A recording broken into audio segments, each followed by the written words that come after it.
Hi, beauties. It's Friday, and we are just continuing to talk through the Sermon on the Mount, or just have little bits every Friday on the Sermon on the Mount where Jesus is telling us how to live our lives here in God's world, God's way, or how we are to live as Christians.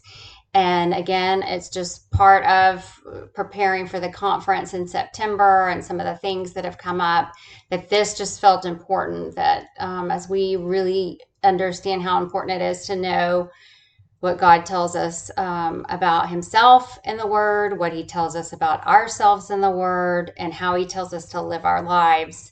This just kind of came about for those of you that are new to the Friday thing. So trying to keep it short, brief, just a bit at a time so that we can digest it, so that we can implement and we can practice during the week. So part of the why is crazy. I read this week something that just pertains to the conference, which I love when God starts tying everything together the way that I feel like he is. But I was reading that when we don't know the things of God, which whether that's when we don't know how God tells us to live our lives, then Satan's going to have the upper hand always, always, always. And his schemes are so um, tricky, seductive. I don't know, but it's just another reason why when I read that, I was like, yes, that is another reason that we need to understand the Word of God, and we need to be sure that we are reading it and talking about it and talking through it, right? There's so many things that we may disagree on when we're talking the different denominations or the way that we interpret the Bible and things like that. But I think that there are some very specific things, especially looking at the Sermon on the Mount when Jesus was teaching and telling us how to live in God's world, God's way. I think that that's something that we can all relate to and talk about. And but so the first thing, and I'm gonna read it to you, is salt. And we're in Matthew 5:13, and it says, "You are the salt of the earth.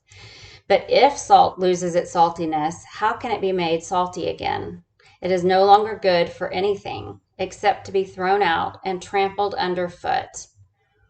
And there's so much to that to me as I read through it even again today. But salt does several things. Salt adds flavor. I think that's the reason most of us like salt.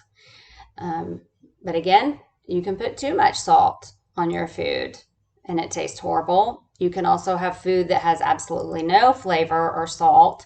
And again, it's worth throwing out or you don't really enjoy it. And so there's a right amount of salt for us when we are using it to add flavor.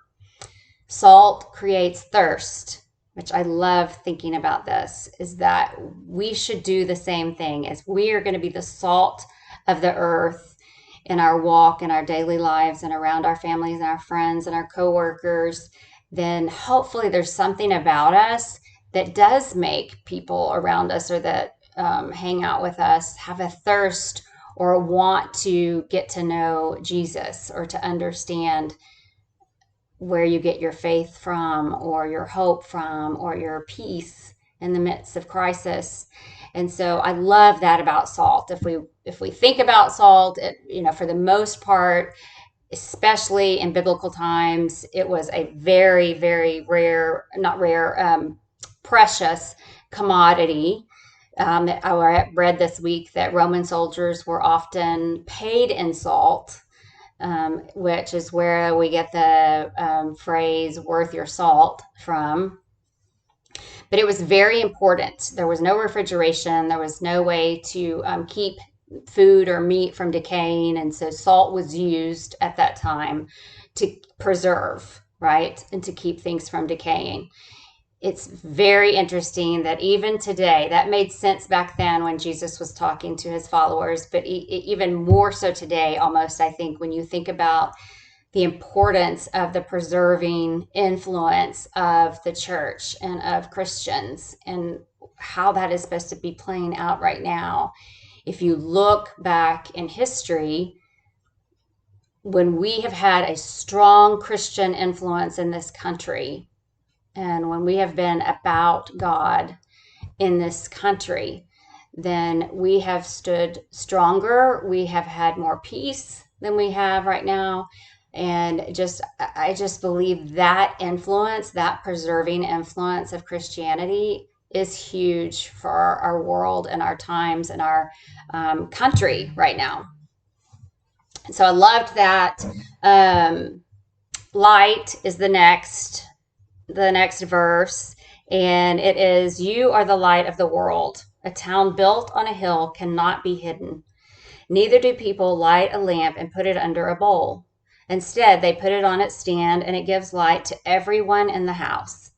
In the same way, let your light shine before others, that they may see your good deeds and glorify your Father in heaven." Um, so light does several things, same as salt, right? Light guides us when we need it in the dark. It exposes also, which is important, things that are in the dark. And then it illuminates, right? Our pastor, or I think our guest pastor maybe last week, was talking about how if you're in a theater in the movies and it's dark and everybody's paying attention to the movie or getting ready for the movie to start, and all of a sudden somebody's phone goes off and lights up, it's so easy to see that, right? It just illuminates, and your eyes are drawn to it. And so that's the concept of being a light in the world, and especially in a dark world or a dark place, is that we are to be like that city on a hill, right? We are to be that light. And when you think of, even when I just kind of picture a city on the hill, when you're driving from somewhere far off and you're coming back into the city and it's just bright and lights, and all you see are the lights from far away. It's breathtaking sometimes. It's really beautiful, and I believe that that's how God is calling us to be, in a dark world or in dark situations, to be light, to be different, right? And I think that there's several things that we need to think about when we're being salt and light. Is that obviously those things, when Jesus was teaching, he was talking about being different, not being part of the culture or the way things are going, but really standing up for what is right or standing firm, I think is huge. And when you meet people that are light or are a little salty, you're just drawn to them, right? And that's the whole point, is that when we are the salt and the light, people will hopefully be drawn to Jesus because of us and the way that we live our lives or the way that we are in situations. And it's okay. I mean, strive to be that girl, right, at the office or with friends, that if a crude joke is being told or gossip or anything else is going on, be that one that when you walk in, they stop talking, that it's like, oh, here she comes.